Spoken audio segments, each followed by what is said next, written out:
snacks. What it do, snackers and snackettes? It's your boy Gage. This is WHHW. Let's go. Which, of course, is last week's news. That's what happened was. We got to talk about it. Hook me up. Number one. Listen, we're going to talk about this for a second. Black Panther. Why am I bringing up Black Panther? Because almost a year to the day, Black Panther dropped. Was running it through February. Everybody was all on it. Well, guess what? The Oscar run is a thing. We talked about them getting 7 nominations, which is already a big deal. It was a big deal. Yes, it was. Okay? But they won 3. 3. Now, I don't believe there's any other Marvel films that have taken Oscars. Talk to me? Well, this year one did. Spider-Man. Well, but that's MCU.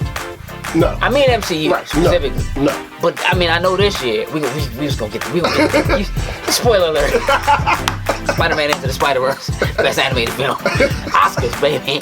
What the name is? But listen, Black Panther. Let me try to run this down. Best costume design. Okay. Best production design, and best original score. So, all things that I personally feel were amazing. And I'm going to tell you what. The categories in which Black Panther did not win an Oscar, I don't feel slighted. And I think that's important. I am very proud of what this film has done, not just for people of color, and for casting and production that had tons of people of color behind it, but also what it has done for superhero films, quote unquote, as a genre and as a force to be reckoned with in terms of being taken seriously by the Academy, right? So I just think it's a great thing for pop culture as a whole, for the things that we love, being video games and movies and so forth. And I think that this is just a super, super duper feather in the cap, a claw on the face, or however that should go. Hey, hook me up. Number 2. Okay, listen, Pokemon Overload. Before we get into this, let me preface this by saying, and you've probably heard this before, I don't care about Pokemon. And that's not, I respect Pokemon. I understand the power of Pokemon. I know that people love it, and I'm happy that people love it. Having said that, a couple things we need to discuss. There was a Nintendo Direct. 7 minutes. That's it. We getting in, we dropping info, we getting out. What did we learn? Pokemon Gen 8 is coming. We already knew that was coming. Coming to the Switch. So this is technically the first real Pokemon game on the Switch, because Pokemon Let's Go Eevee and Pokemon Let's Go Pikachu, while yes, they were games that had technically not ever come out before, they were remakes of older games, redone sort of like Pokemon Go for the Switch. And they don't really count as really new Pokemon games. Now, we learned that those games are going to be called Pokemon Sword and Pokemon Shield. And as a friend of mine at work said to me, all bets are on that third one that always drops after those two being Pokemon Spear. I don't know, we'll see if that's actually what it is. But on top of getting that, just before that, we got a new trailer for Detective Pikachu. Now, I was already warming up to the idea of Detective Pikachu as a movie. Sin, were you? First trailer kind of did it. I was like, it looks good. Yeah, like I wasn't expecting that, and I was pleasantly surprised by it. Exactly. This takes it to the stratosphere. There's Pokemon everywhere. They're everywhere, bruh. And like, you also hear like the Pokemon theme song playing in the background. Like, it's not the whole thing. It's like the little, you just get the little banana. Like, you know, like it's like, I bet you want to sing this.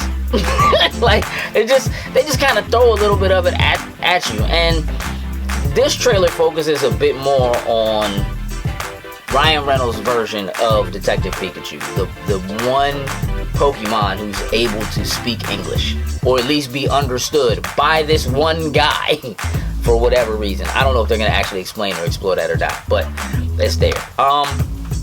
It looks like there's gonna be some good action, some Pokemon battles, And then what they did was they threw a Mewtwo in it. And like, as a person who doesn't really care, but respects Pokemon, I know who Mewtwo is. And I know that's a big deal. That's a big deal, Sam. Now, do you care? Nah, be honest. Like, I care Pokemon as a whole. As a whole, it's one of the things like, okay, like, it's not my generation. We have people on the Lotus Snacks team who we purposely did this without them, so we wouldn't have to hear them rapportates about it. Yeah, that would be in cutscenes. But something. But totally respect it. And at this point, regardless of how I feel about Pokemon, I'm probably going to end up going to see this movie. And I was not planning on that. Like, my whole thing was like, okay, that's cool. They did a Pokemon movie. That's for the Pokemon people. Whatever. I'm probably going to see this movie. And I'm not sure if I'm upset about that or not yet. But we'll visit that at a later time. Hook me up. Number 3. Mortal Kombat. 1-1. 11. Johnny Cage. Now look.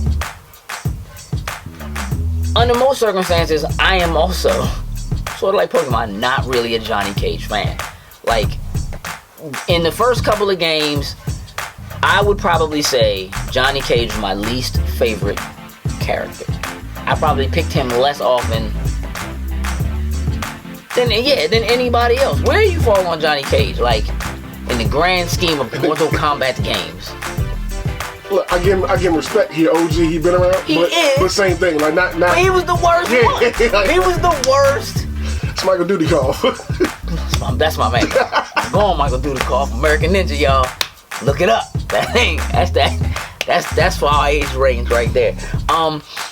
But this version, it's something special about this version of Johnny Cage where he has movesets that mimic his movesets from like Mortal Kombat 2, which to me was like the last time, even though I don't really like Johnny Cage, was a good strong candidate for like, oh, okay, I'm gonna get in here and I'm gonna do something to you. Because he has like classic, he has a fireball and a dragon punch. I mean, it's an elbow, but let's be honest, at the time when Mortal Kombat came out, anything that drove your character up and knocked people out the sky was a dragon punch. I just need to accept it, right? But that straight kick across it. Listen, his fatality,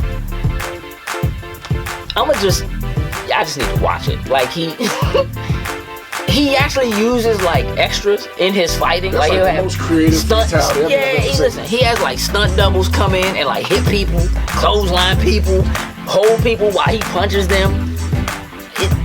They take like the acting part of him being this action star that ends up in an actual fighting tournament, where for him, oh, this is just another movie at first kind of thing. And they really they took it to the next level. So his fatality, where he traditionally he had a fatality where he punches you 3 times, your head basically flies off 3 times, which is kind of like, okay, wait, that's not how things work. But in this case, he punches you once and the jaw comes loose and they're cut, and you see it's basically like they break the action. It's like a cut and they reset. Okay, take 2, and he punches again, and the head doesn't come off. Okay, cut, take 3, and he does it again, and you just gotta see it. You just need to see it. So every time they add another character, talk about somebody new, I get more and more excited for Mortal Kombat. I'm super amped for it. Y'all need to go check it out. Make sure you check out the Combat Cast, so they go through everything and show you all the moves and some of the intricacies and all that kind of stuff.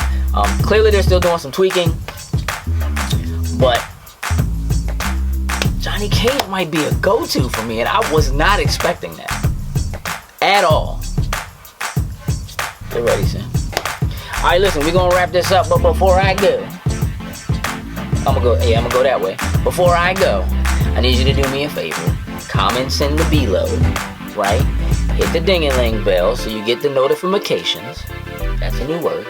Make sure you shoot over to patreon.com/loading snacks, where you can support us to help us do more stuff like this, so we can keep coming. Oh, also keep your eyes open, because All-Star Comic-Con is coming, and All-Star Comic-Con is coming, and we have our own stage. That's right, snack stage, coming at you. Pay attention. It's going to be epic. With that, I'm out. Toodles and lose.